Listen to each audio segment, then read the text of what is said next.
किसी ने बड़ी कमाल की बात लिखी है कि वक्त भी हार जाता है कई बार जज्बातों से, कितना भी लिखो कुछ न कुछ बाकी रह जाता है। नमस्कार, जय हिंद साथियों। रीट एग्जाम 2021 है तो सामाजिक अध्ययन की जो मैराथन सीरीज चल रही है अपनी, उसके अंदर आज दूसरा पार्ट है राजस्थान के भौतिक प्रदेशों का। और इस पार्ट के अंदर ये राजस्थान के जो भौतिक प्रदेश हैं ये कंप्लीट हो जाएंगे सवालों के रूप में। तो वीडियो को लाइक शेयर जरूर कर दीजिएगा। और सुबह मैंने हिंदी शिक्षण विधियों के प्रश्नोत्तर डाले हैं व्याख्यात्मक रूप में, तो उस वीडियो को जरूर देखें आप कंटिन्यू। अब रोजाना प्रारंभ करते हैं। पहला ही सवाल है आज के इस भौतिक प्रदेशों के राजस्थान के। एक तरफ है मरुस्थल, मिलान करना है, और दूसरी तरफ है विस्तार वाले राज्य, यानी जो मरुस्थल है उनका किन किन जिलों में विस्तार है। माफ कीजिएगा, राज्य नहीं जिले। तो मिलान कीजिए तो उत्तर हो जाएगा एक के अंदर सी, यानी जो इर्ग रेतीला मरुस्थल है उसका विस्तार है बाड़मेर, बीकानेर, जैसलमेर और गंगानगर जिलों में। दूसरा अपना क्या है, हमादा पथरीला। ये जो मरुस्थल है दो के अंदर हो जाएगा बी, यानी कि सीधा का सीधा हमादा पथरीला जो मरुस्थल है जैसलमेर में, बाड़मेर, जालोर और मध्य पहाड़ी क्षेत्र में ये विस्तारित है। तीन के अंदर हो जाएगा फिर ए, रेग मिश्रित जो मरुस्थल है वो उसका फैलाव जैसलमेर का लोदरवा, रामगढ़ क्षेत्र। ठीक है। फैक्ट देखिए आप, पलाया। तो पलाया क्या होता है, मरुस्थल में स्थित खारे पानी की झीलें पलाया कहलाती है। खारे पानी की छोटी झीलें खड्डों को रन, रण या टाट भी कहते हैं, तथा विशिष्ट लवणीय झीलों को टांड कहा जाता है। एक तली शब्द आता है, तो दो बालू का स्तूपों के मध्यवर्ती निचले भाग को क्या कहा जाता है, तली कहा जाता है। बालसन की बात करें तो रेतीले मैदानों प्रदेशों में पर्वतों व चट्टानों से बहकर आने वाले जल से बनी झीलें बालसन है जो कहलाती है। और यदि यह जल चट्टानी प्रदेश में इकट्ठा हो जाए तथा जल मीठा ही रहे तो उसे स्थानीय भाषा में तली, नाडी, पोखर कहा जाता है। मरहो की बात आए तो नाडी के नीचे उपजाऊ मिट्टी का तल मरहो कहलाता है। खड़ीन कृषि की बात करें तो मरहो में होने वाली कृषि है जो खड़ीन कृषि। पीवणा यहाँ पर पाया जाता है, एक सर्प की प्रजाति है। अगला सवाल देखिए आप, पाकिस्तान की सीमा के सहारे जैसलमेर जिले में पोखरण से मोहनगढ़ के मध्य 60 मीटर चौड़ी एक भूगर्भिक जल पट्टी, जहाँ कम वर्षा से सेवण, दामन, मुराल व तरड़गम घासें उत्पन्न होती है, वह है लाठी सीरीज, डांग सीरीज, लाठी पट्टी या इनमें से कोई नहीं। उत्तर हो जाएगा लाठी सीरीज। और यहाँ पाई जाने वाली घास पौष्टिक होती है। अगला अपना सवाल है, थार का घड़ा कहलाता है चांदना गांव का नलकूप, थार मरुस्थल की पलाया झीलें, थार मरुस्थल के जोहड़ या इनमें से कोई नहीं। तो उत्तर क्या हो जाएगा ए, चांदना जो जैसलमेर गांव का नलकूप है वो थार का घड़ा कहलाता है। और इसमें कम गहराई में भी 24 घंटे मीठा पानी आता है। चांदना गांव का वास्तविक नाम चौहान मिलता है।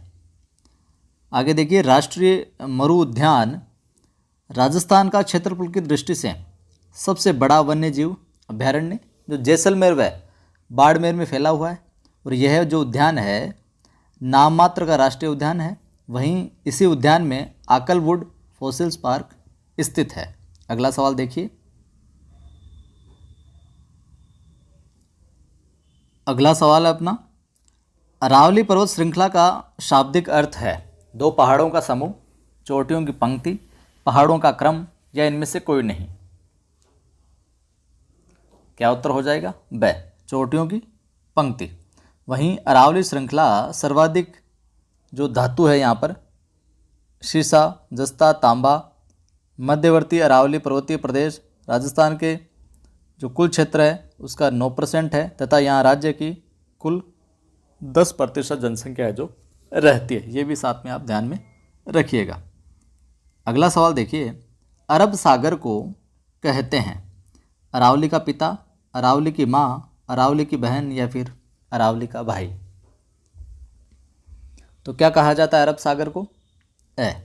अरावली का पिता, क्योंकि अरब सागर में स्थित लक्षद्वीप के मिनिकॉय द्वीप से अरावली पर्वत श्रृंखला का उद्गम है जो माना जाता है। अगला सवाल देखिए आप, विश्व की सबसे प्राचीनतम वलित एवं अवशिष्ट पर्वत श्रेणी है अरावली, यूराल, रोकी, अंताई। उत्तर हो जाएगा विश्व की सबसे प्राचीनतम वलित पर्वत श्रेणी कौन सी है? अरावली। इसका जो विस्तार है वो दक्षिण पश्चिम से उत्तर पूर्व की ओर मिलता है। अरावली पर्वतमाला गोंडवाना लैंड के अवशेष हैं जिसकी उत्पत्ति 650 मिलियन वर्ष यानी कि 65 करोड़ वर्ष पूर्व प्री कैम्ब्रियन कल्प यानी कि धारवाड़ युग में हुई थी। यहाँ से भी सवाल कई बार पूछा गया है। लाइक शेयर नहीं किया है तो ज़रूर कर दें आप। प्री कैम्ब्रियन चट्टानों का जो आधारभूत वर्णन है वो एम हेरोन ने 1923 में किया था। एम हेरोन ने 1923 में। अरावली पर्वतमाला की चट्टानों की जो संरचना है वो देहली क्रम की चट्टानों के समान पाई जाती है और अरावली पर्वतमाला की जो तुलना है वो अमेरिका के अल्पेशियन पर्वत से की गई है। ये भी आप ध्यान रखिएगा। अगला अपना सवाल है, भारत की महान जल विभाजक रेखा कहलाती है 50 सेंटीमीटर वर्षा रेखा, 25 सेंटीमीटर वर्षा रेखा, अरावली पर्वतमाला या इनमें से कोई नहीं। उत्तर हो जाएगा अरावली पर्वतमाला, क्योंकि अरावली पर्वतमाला के पश्चिम में प्रवाहित सिंधु नदी तंत्र अपना जल अरब सागर में गिराता है, ठीक है, तथा इसके पूर्व में प्रवाहित गंगा नदी तंत्र अपना जल बंगाल की खाड़ी में गिराता है और अरावली राजस्थान को समान 2 भागों में बांटती है, जिसके पश्चिम में 13 जिले 60% क्षेत्रफल तथा 40% जनसंख्या यहाँ पर निवास करती है, तथा पूर्व में 20 जिले 40% क्षेत्रफल और 60% लगभग जनसंख्या रहती है। अगला सवाल देखिए, अरावली पर्वतमाला के किस भाग में सर्वाधिक संख्या में अंतराल पाया जाता है यानी कि कटा फटा क्षेत्र? उत्तरी तथा पूर्वी भाग में, उत्तरी व मध्यवर्ती भाग में, दक्षिणी भाग में या इनमें से कोई नहीं। उत्तर हो जाएगा उत्तरी व मध्यवर्ती भाग में। फैक्ट में देखिए आप, अरावली पर्वतमाला का जो विस्तार है वो गुजरात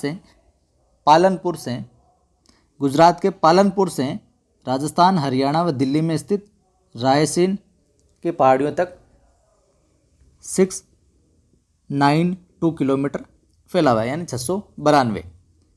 और रायसीन पहाड़ी पर ही राष्ट्रपति साहब का क्या है भवन है, जिसका निर्माण सन 1911 में एडविन लुडविन ने करवाया था।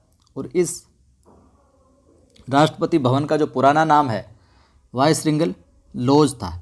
इसमें रहने वाला प्रथम व्यक्ति लॉर्ड इरविन था। इस भवन के निर्माण में करौली धौलपुर के लाल पत्थरों का उपयोग है जो हुआ है। अगला सवाल अपना, राजस्थान में अरावली पर्वत श्रृंखला का विस्तार है खेड़बर्मा सिरोही से खेतड़ी झुंझुनू, बिदासर से खेड़बर्मा सिरोही, गुड्डा झुंझुनू से माउंट आबू सिरोही या इनमें से कोई नहीं। उत्तर हो जाएगा फैक्ट देख लीजिए, और यहाँ इसकी जो लंबाई है 550 किलोमीटर है, जो कुल लंबाई का 79.48% है। अरावली राजस्थान के 13 जिलों में विस्तृत है। अरावली का सर्वाधिक जो विस्तार है दक्षिणी भाग उदयपुर में है। अरावली का न्यूनतम जो विस्तार है मध्य भाग अजमेर में है। अरावली का दक्षिण पश्चिमी भाग चौड़ा है तथा पूर्वी भाग है जो सकड़ा है। और इसका ऊंचा स्थान गुरु शिखर, निम्नतम स्थान पुष्कर की घाटी। अगला सवाल देखिए, अरावली प्रदेश के समानांतर चलने वाला राष्ट्रीय राजमार्ग है। NH 48, 58, NH 8, NH 15, NH 11।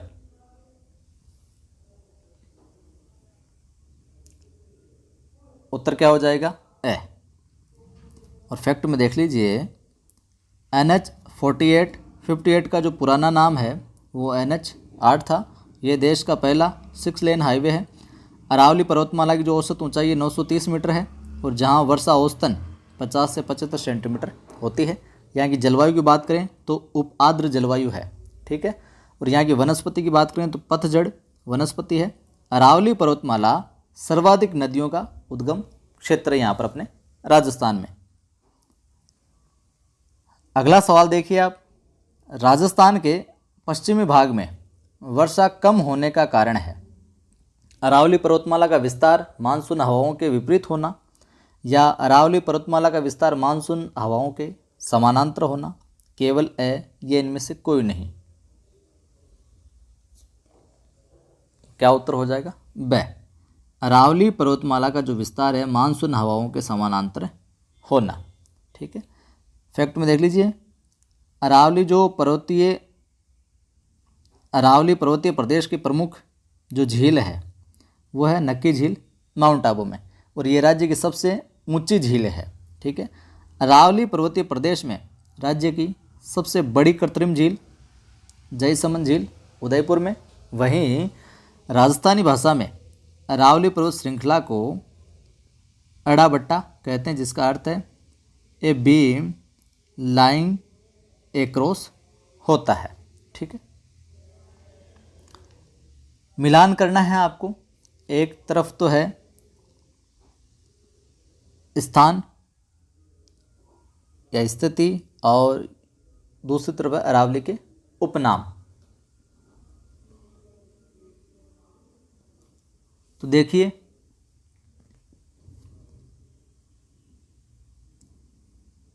इस सवाल में ऐसे है कि किन स्थानों पर अरावली का क्या नाम है, किस ग्रंथ में क्या नाम है और किस स्थिति पर यह उपनाम है। तो गुजरात के अंदर हम बात करें तो अरावली पर्वतमाला कहलाती है। विष्णु पुराण ग्रंथ की हम बात करें तो वहाँ पर अरावली का जो उपनाम है वो परिपत्र देखने को मिलता है। वहीं हम बात करें भौगोलिक भाषा में तो मेरू प्रदेश, बूंदी में बात करें तो अडावाला कहा जाता है, सिरोही में आबू गुलाब और जालोर बाड़मेर में मालानी के नाम से प्रसिद्ध है। आगे देखिए आप, फैक्ट में सीकर में मालखेत की पहाड़ियों के नाम से जानी जाती है, जालोर में सुंडा की पहाड़ियाँ।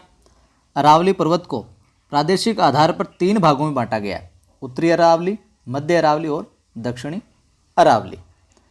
यानी कि कुछ भी नहीं छोड़ा है, कंप्लीट सवालों के रूप में, फैक्ट के रूप में आपको ये उपलब्ध करवाया जा रहा है। बहुत मेहनत हुई है संकलन में, तो आप भी थोड़ा प्रयास करें, ज़्यादा से ज़्यादा शेयर करें और पहली बार देख रहे हैं तो सब्सक्राइब भी कर लेना। अगला सवाल है, उत्तरी अरावली का विस्तार कौन से जिलों में है? जयपुर, अलवर, दौसा, सीकर, झुंझुनू, करौली, सवाई माधोपुर, सभी। तो उत्तरी अरावली का जो विस्तार है उत्तर हो जाएगा द, इन सभी जिलों में है। फैक्ट देख लीजिए, इसका जो विस्तार है खेतड़ी से सांबर झील तक है, उत्तरी अरावली की बात करें। औसत ऊंचाई 450 मीटर।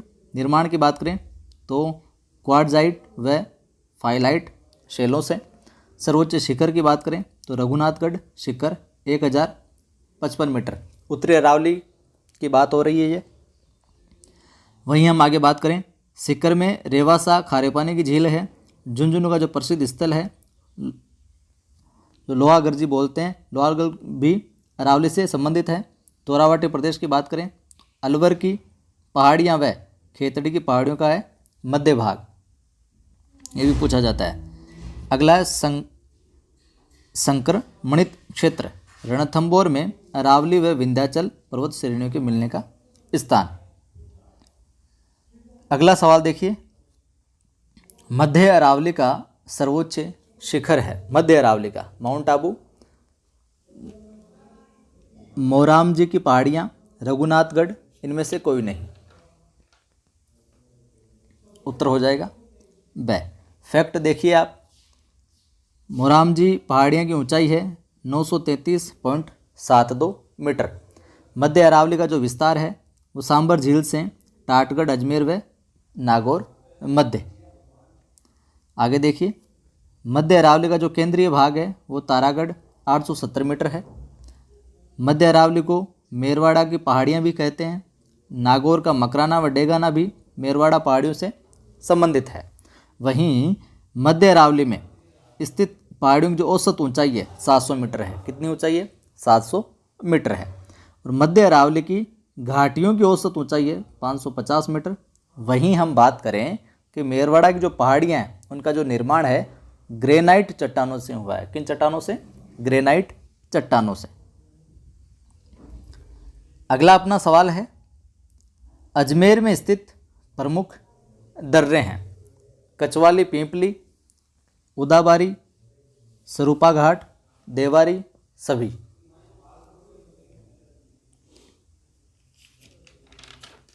तो बताइए क्या उत्तर हो जाएगा? द, सभी। थोड़ा सा दर्रों से जुड़ा फैक्ट भी देख लीजिए।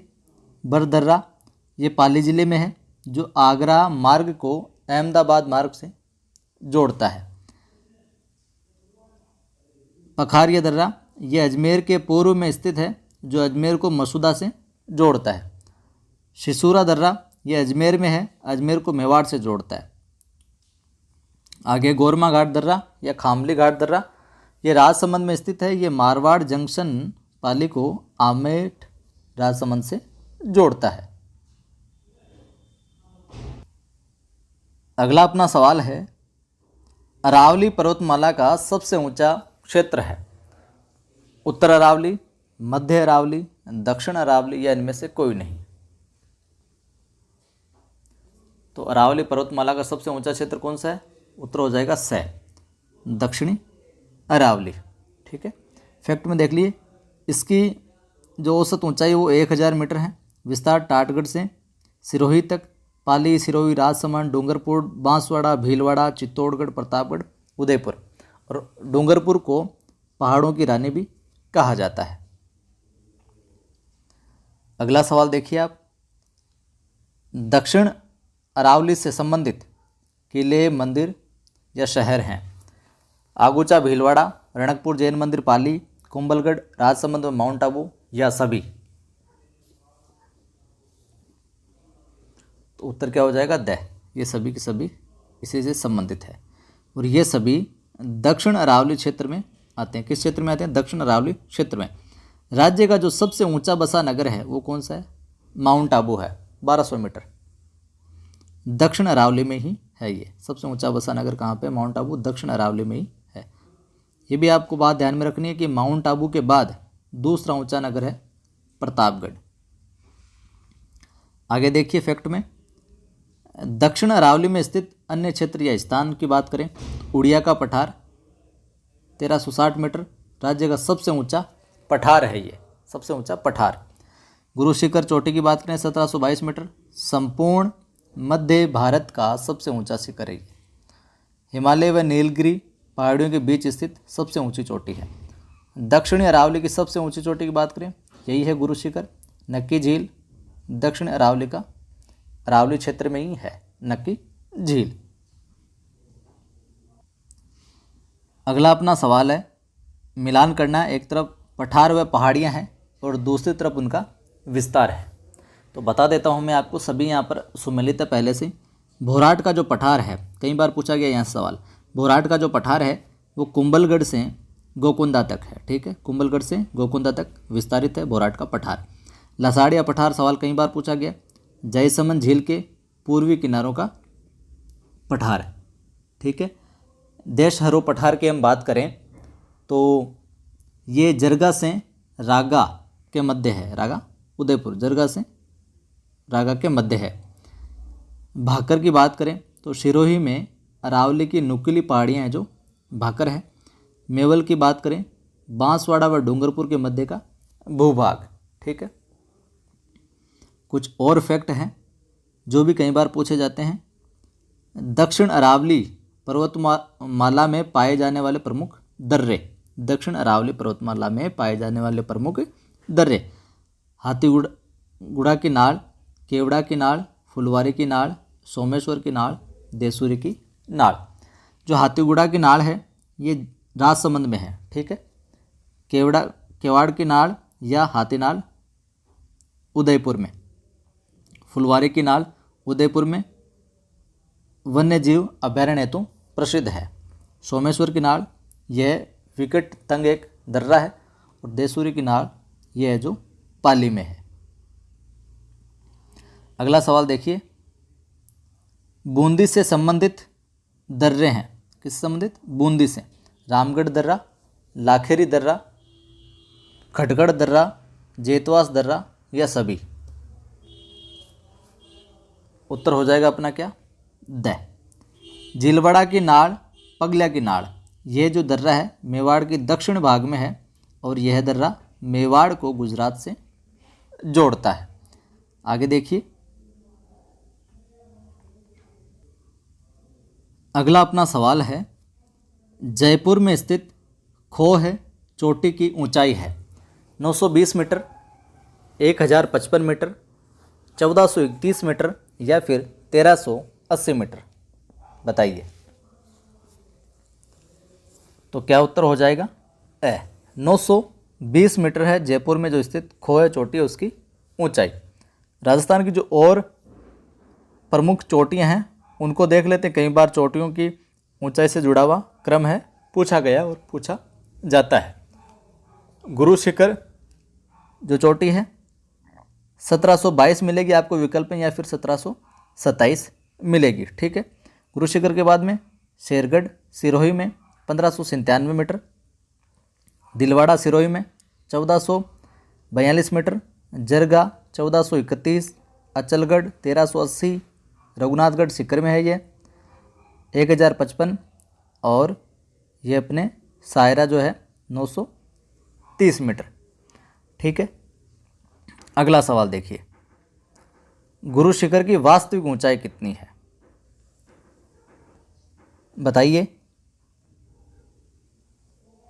उत्तर हो जाएगा, यहाँ ऐसे भी पूछा जा सकता है 5650 फीट, ठीक है।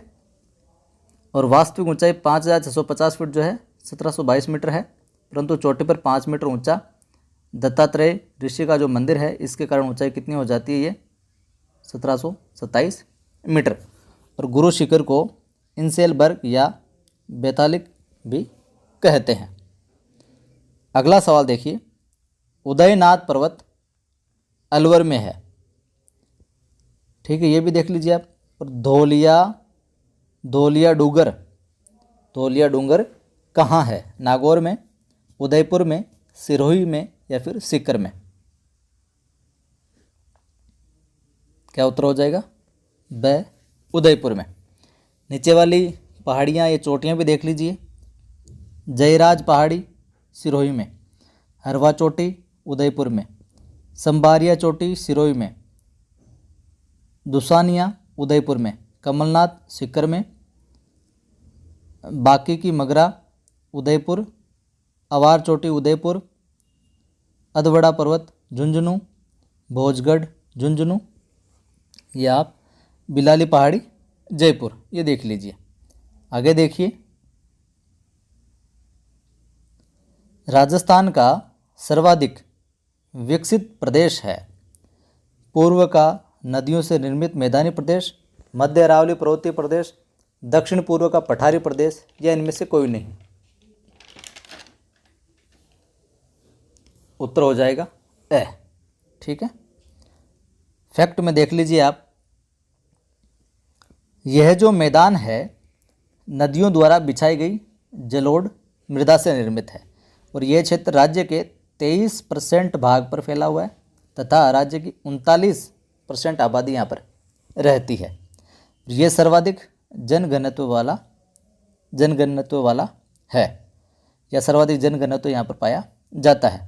पूर्वी मैदानी प्रदेश के दक्षिण भाग को मेवाड़ का मैदान कहा जाता है, वहीं पूर्वी मैदानी प्रदेश के पूर्वी भाग को मालपुरा करौली का मैदान भी कहा जाता है। अगला सवाल है अपना, पूर्वी मैदानी प्रदेश को कितने भागों में बांटा गया है? 4, 5, 6, 3। तो कितने भागों में बांटा गया? पूर्वी मैदानी प्रदेश को 4 भागों में बांटा गया है। कौन कौन से में? माही का मैदान, बनास का मैदान, चंबल बेसिन और बाणगंगा का मैदान। अगला सवाल देखिए, महानदी नदी का बहाव क्षेत्र कहलाता है?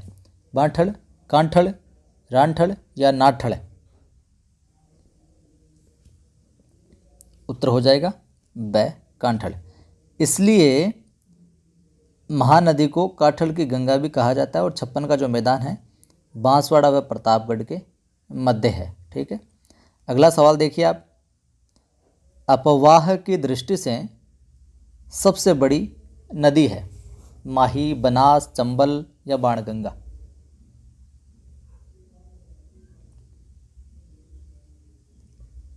क्या हो जाएगा उत्तर?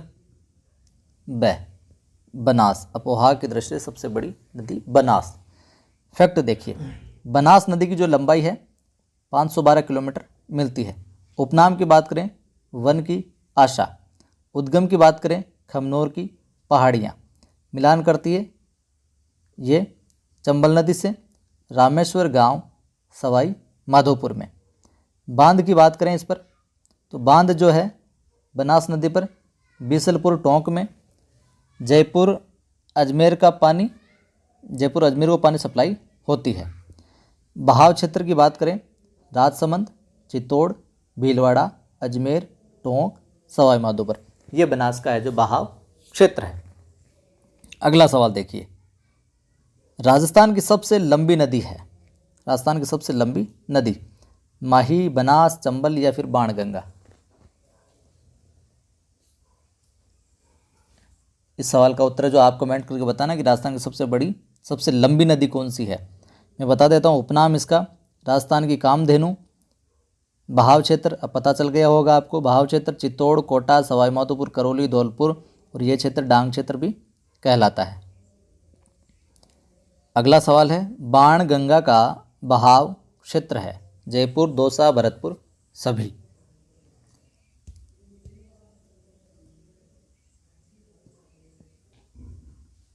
तो क्या उत्तर हो जाएगा यहाँ पर अपना? बाणगंगा जो बहाव क्षेत्र है सभी हो जाएगा, जयपुर, दौसा और भरतपुर। पठार की हम बात करें तो आगे फैक्ट में ज्वालामुखी के लावा से निर्मित ऊंचा उठा हुआ समतल मैदान पठार कहलाता है। और बाणगंगा की जो लंबाई है 380 किलोमीटर। उपनाम बात करें तो अर्जुन की गंगा या ताला नदी। अगला सवाल देखिए आप, अगला सवाल है अपना, किस प्रदेश में सर्वाधिक खनिज पाए जाते हैं? दक्षिण पूर्व पठारी प्रदेश में, पूर्व मैदानी प्रदेश में, मध्य अरावली पर्वतीय प्रदेश में या फिर उत्तर पश्चिमी मरुस्थलीय प्रदेश में? तो किधर पाए जाते हैं? दक्षिण पूर्व पठारी प्रदेश में। फैक्ट देखिए आप, इस प्रदेश में जो वर्षा है 80 से 120 सेंटीमीटर के तकरीबन होती है। जलवायु अति आर्द्र जलवायु है। राज्य के कुल क्षेत्रफल का 7% यहाँ पर है। जनसंख्या यहाँ पर 11% निवास करती है। दक्षिण पूर्वी पठारी प्रदेश को 2 भागों में बांटा गया है, विंध्यन कगार और हाड़ौतिया दक्कन पठार। ठीक है। अगला सवाल देखिए अब आप, विंध्यन कगार का विस्तार है धौलपुर, करौली, सवाई माधोपुर, बूंदी, भीलवाड़ा, चित्तौड़ या सभी? उत्तर क्या हो जाएगा? द, सभी। फैक्ट में देखिए, यह विंध्याचल पर्वत का ही अंतिम भाग है। ठीक है, विंध्यन कगार। धौलपुर में लाल बलुआ तथा करौली में गुलाबी बलुआ पत्थर देखने को मिलते हैं। धौलपुर में लाल बलुआ, वहीं करौली में गुलाबी बलुआ। अरावली व विंध्याचल पर्वत श्रृंखलाओं का मिलन जो स्थान है वो रणथंभौर अभयारण्य सवाई माधोपुर है। इसी कारण रणथंभौर की पहाड़ियों को संक्रमणित मध्य संक्रांति क्षेत्र कहा जाता है तथा महान सीमा भ्रंश भी कहते हैं। केसरपुरा व मानपुरा बांसवाड़ा यहाँ पर हीरे प्राप्ति वाला क्षेत्र है ये। अगला है अपना हाड़ौती पठार का विस्तार है बारां, बूंदी, कोटा, झालावाड़ या सभी। क्या हो जाएगा? द सभी। फैक्ट देख लीजिए। वीडियो की समाप्ति की ओर हैं हम, इत्मीनान रखिए थोड़ा सा और। यहाँ प्राचीन काल में हाड़ा चौहानों का साम्राज्य था, ठीक है, हाड़ौती क्षेत्र में। इसी कारण इसे हाड़ौती का पठार है जो कहा जाता है। यह मालवा पठार जो एमपी में उसका हिस्सा है जो राजस्थान में फैला है। यहाँ बोलास्टिक चट्टानें अपरदित होकर काली मिट्टी में बदलती है, अतः यह पठार काली मिट्टी से निर्मित है। वहीं अगला फैक्ट है, विस्तार की बात करें तो बेसरोडगढ़ चित्तौड़ से बिजोलिया तक है, ठीक है। उपनाम की बात करें, ऊपरमाल का पठार भी कहा जाता है। बेसरोडगढ़ से बिजोलिया तक ऊपरमाल का पठार है जो फैला हुआ है। ये सवाल कई बार पूछा गया है। और इस पठार की जो महत्वपूर्ण नदी है वो कौन सी है? चंबल है। आज के वीडियो का आखिरी सवाल है, हाड़ौती पठार पर झालावाड़ से कोटा तक फैले पर्वत को कहा जाता है? मुकुंदरा की पहाड़ियाँ, कुंदराएँ की पहाड़ियाँ, छप्पन की पहाड़ियाँ या सभी? उत्तर क्या हो जाएगा? ए, मुकुंदवाड़ा की पहाड़ियाँ। फैक्ट में देख लीजिए, भोराट का जो पठार है कुंभलगढ़, राजसमंद व गोकुंदा उदयपुर के बीच है ये पठार। भोराट का पठार कई बार पूछा गया। लसाड़िया का पठार भी कई बार पूछा गया है। जयसमंद झील के पूर्व में स्थित पठार है। तो ये था आज का वीडियो। लाइक नहीं किया तो कर दीजिए, शेयर भी कर दीजिए, और पहली बार चैनल पर देख रहे हैं ये तो सब्सक्राइब करके बेल आइकन को क्लिक कर लीजिएगा ताकि आने वाले हर वीडियोज़ की सूचना आपको मिलती रहे। रीड से जुड़े हुए तमाम सब्जेक्ट के टॉपिक जो करवाए हुए हैं प्लेलिस्ट में जाकर देखिए।